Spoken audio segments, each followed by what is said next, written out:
A Estratégia do Dia, o podcast original da Bloomberg Linha. Você já teve aquele amigo que vive no limite do cheque especial, mas diz que tá tudo sob controle? Pois é, agora imagina esse amigo sendo um país inteiro. Ou melhor, sendo vários países aqui da América Latina. Pois é, hoje a gente vai falar sobre a dívida pública. Sim, a tão famosa. Esse elefante na sala que em alguns países virou um elefante de patins descendo uma ladeira. Olha, Brasil, Argentina, Bolívia, todos com dívidas acima de 80% do PIB, enquanto os Estados Unidos estão lá tranquilos com uma dívida que ultrapassa 170%. Mas como eles imprimem a própria moeda, parece que a conta nunca chega. E a gente aqui no sul do mapa? Quais os riscos reais de viver de fiado no cenário global? Por que algumas economias estão mais enroladas do que outras? E o que diferencia uma dívida saudável de uma bomba relógio? Pois é, tem dívidas boas. A economia tem dessas. Olha, então fica ligado, prepara aí sua calculadora, ou não, porque a conta pode dar medo. E se prepara, porque o episódio de hoje é sobre como a América Latina está lidando com a sua ressaca fiscal. E se tem saída dessa ciranda de juros, déficit e susto mensal. Imagina o seguinte, você organiza uma super festa, convida a gente do mundo inteiro, prepara o discurso, o som, a comida, e aí alguém levanta a mão e pergunta, tá, e aonde a gente vai dormir? Faltando menos de 4 meses para a COP30, o Brasil tá nesse corre, nesse exato momento. A Conferência do Clima vai rolar em Belém do Pará, sim, lá no coração da Amazônia, e o governo agora corre contra o tempo para garantir que os cerca de 45 mil convidados da cúpula do clima tenham onde dormir sem precisar armar uma barraca no meio do ver-o-peso. O secretário da COP garante que vai ter quarto para todo mundo, só falta achar o preço certo para cada tipo de bolso. E olha, tem de tudo, tem de plataforma online com diária de $600, a navio cruzeiro atracado no porto e até escola virando alojamento. Inclusive, a gente vai para a COP30 para cobrir esse evento. E aí eu tava pesquisando acomodação para ficar 10 dias lá e olha só isso, eu vou aqui abrir o Booking aqui em tempo real pra gente conferir juntos os preços. Olha aqui, 4 de hotel na rede Radisson, 6 noites, R$162 mil. Pois é, dá R$27 mil por noite. Caro, mas tem opções muito piores. Pois é, esse é o nível de escassez de alojamento que o Pará tá enfrentando com a cúpula do clima inteiro indo pra lá. E ó, para você que vai pra lá, se você acha que vai ver o leão na praça de Belém, spoiler, não vai, mas talvez encontre container com ar-condicionado. Então, hoje a gente vai falar também sobre os bastidores dessa maratona logística amazônica e sobre como o Brasil tenta de alguma forma equilibrar a infraestrutura, diplomacia, biodiversidade e preço de hospedagem tudo no mesmo barco. E olha só, eu acho que você não percebeu, mas dá uma olhada no que tem na foto do episódio. Olha do lado direito dela. Tem uma surpresa. Mentira, não tem nada. Agora que você está com o celular na mão, você pode clicar aqui no nosso perfil ali embaixo e seguir a gente aqui no Spotify, no player que você escuta. Então é isso, você vai ficar atualizado todos os dias do que acontece no Brasil e também no mundo. Bora pro episódio. E vamos começar falando de América Latina. Pois é, a América Latina é a montanha de dívidas. O que isso tem a ver com você? Olha, a região está carregando um peso cada vez mais difícil de aguentar, o da dívida pública. Ou seja, o valor que os governos devem, seja para bancos, investidores ou outros países, porque acabaram gastando mais do que arrecadaram e precisaram pedir dinheiro emprestado. O problema é que esse endividamento não para de acontecer e está ficando caro demais. Isso porque, ao contrário de países mais ricos, como os Estados Unidos ou a Alemanha, os países latino-americanos pagam juros bem mais altos quando pegam dinheiro emprestado. É como se estivessem usando um cartão de crédito com uma taxa maior de banco. 3 das maiores economias da região, Brasil, Argentina e Bolívia, estão com dívidas públicas que passam de 80% de tudo que o país produz em um ano, o famoso PIB. Ou seja, para cada R$100 que o país gera, ele já deve mais de R$80. Outros países da região têm dívidas menores, mas isso não significa que estão tranquilos. Alguns até têm menos dívidas justamente porque não conseguem nem pedir empréstimo. Não têm acesso a crédito, como bem explicou o economista Jonathan Fortune, de uma entidade que representa o setor financeiro no mundo inteiro. Para ter uma ideia do tamanho do problema, sabe que só no primeiro trimestre de 2025, o mundo inteiro somou mais de 7,5 trilhões de dólares em novas dívidas. É muito zero. é bastante zero. O total global passou de 324 trilhões de dólares pela primeira vez. E a América Latina é parte dessa conta. Brasil, México, Argentina, Chile, Colômbia e Peru somam 3,6 trilhões de dólares, o que representa mais ou menos 1% da dívida global.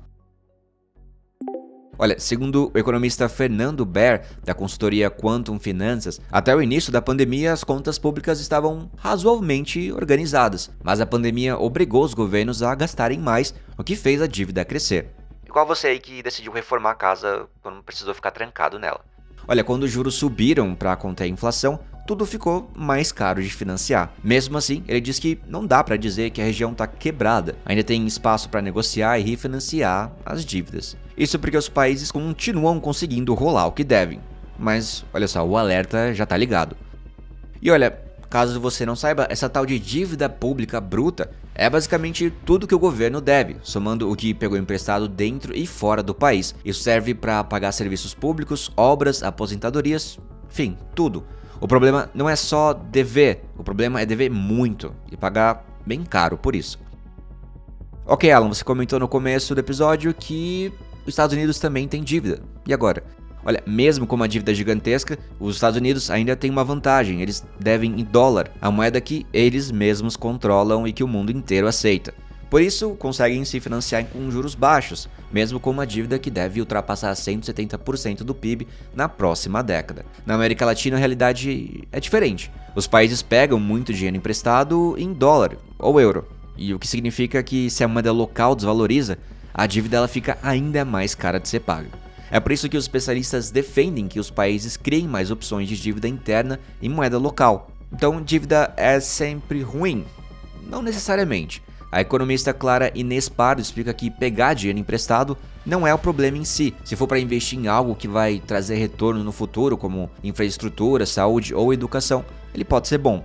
O problema é quando essa dívida vira rotina, sem planejamento e sem controle. Aí ela começa a tirar dinheiro de outras áreas importantes e compromete o futuro do país. Se não for bem gerida, a dívida pode, primeiro, reduzir o crescimento econômico, segundo, afastar investidores, terceiro, gerar inflação e, por último, diminuir a confiança nas instituições. No lado social, a conta pode vir em forma de cortes nos programas sociais, o que acaba atingindo justamente a população mais vulnerável.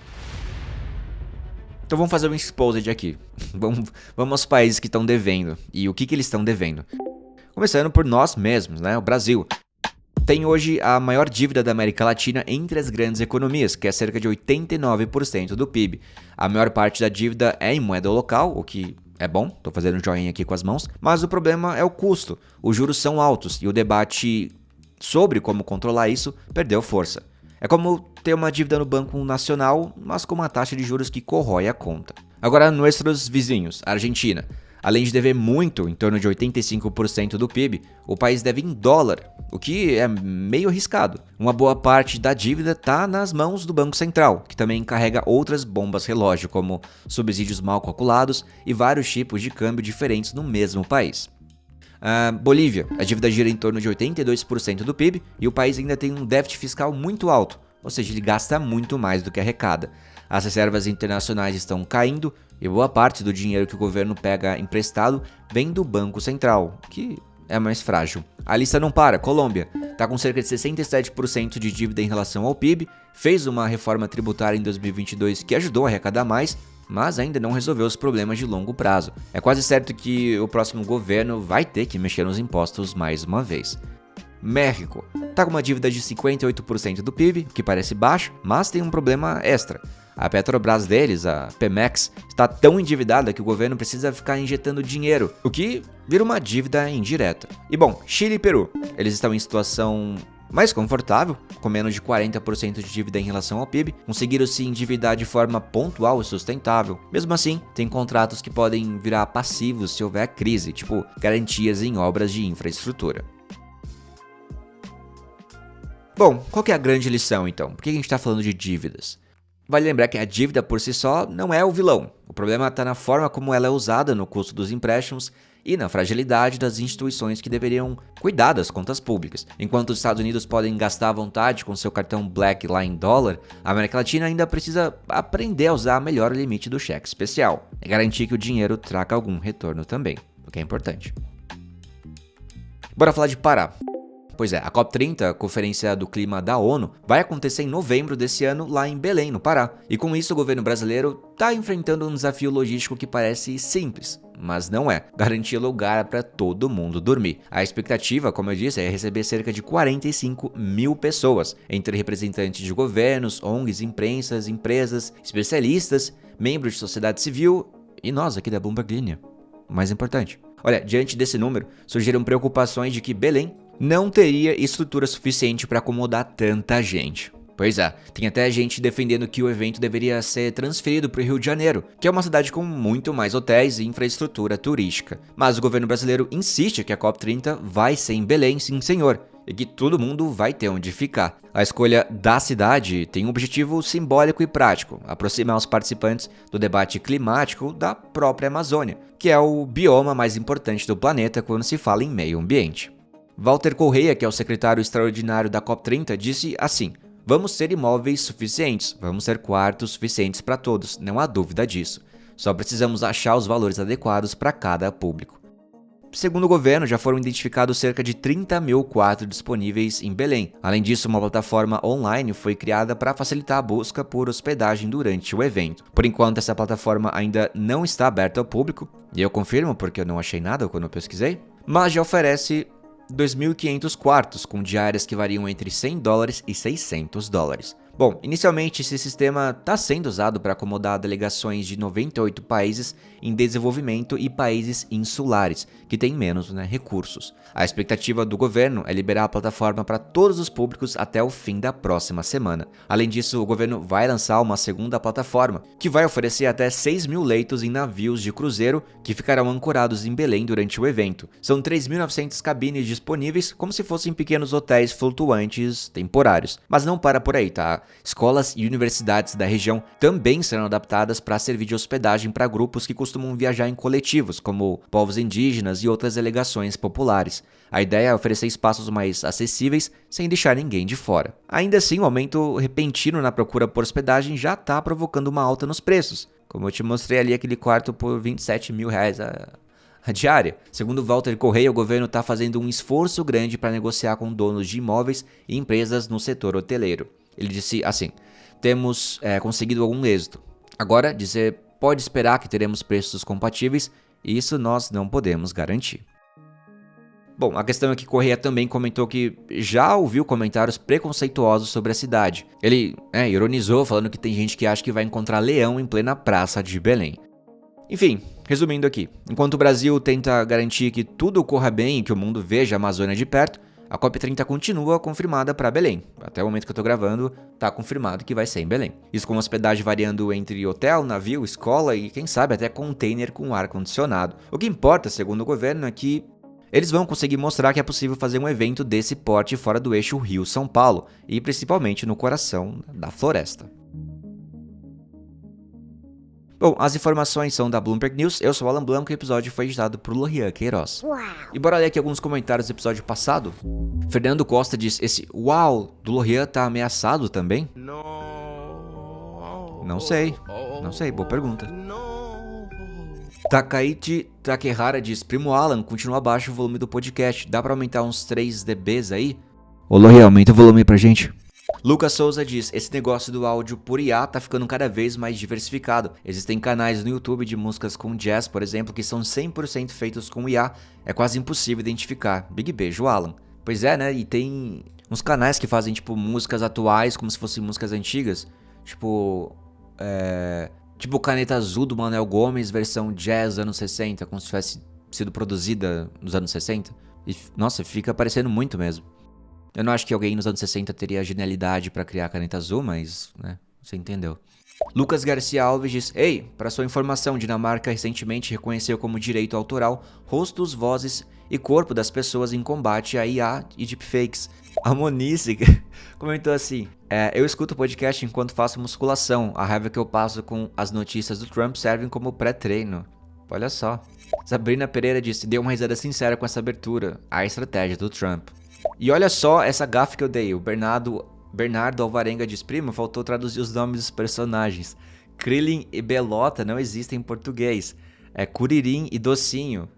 Ele falou assim, continue com um trabalho excelente, melhor podcast. Excelente mais ou menos, né? Porque o apresentador não se dá o trabalho de localizar os nomes. Mas fica aí a correção, é o Kuririn do Dragon Ball e a Docinho das Meninas Superpoderosas. Obrigado aí, Bernardo, pelo toque.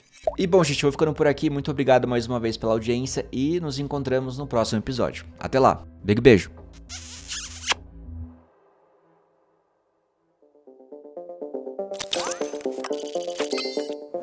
Achou que tinha acabado, né? Vim dar uma última passadinha para lembrar de que fazemos esse podcast com muito carinho. Toda a equipe se dedica para vocês terem um podcast diário e gratuito de alta qualidade. Se puderem seguir a gente aqui, obrigado. Talvez não te extermine quando as máquinas dominarem o mundo. #FaleitoLeve. Música eletrônica e café. Pois é.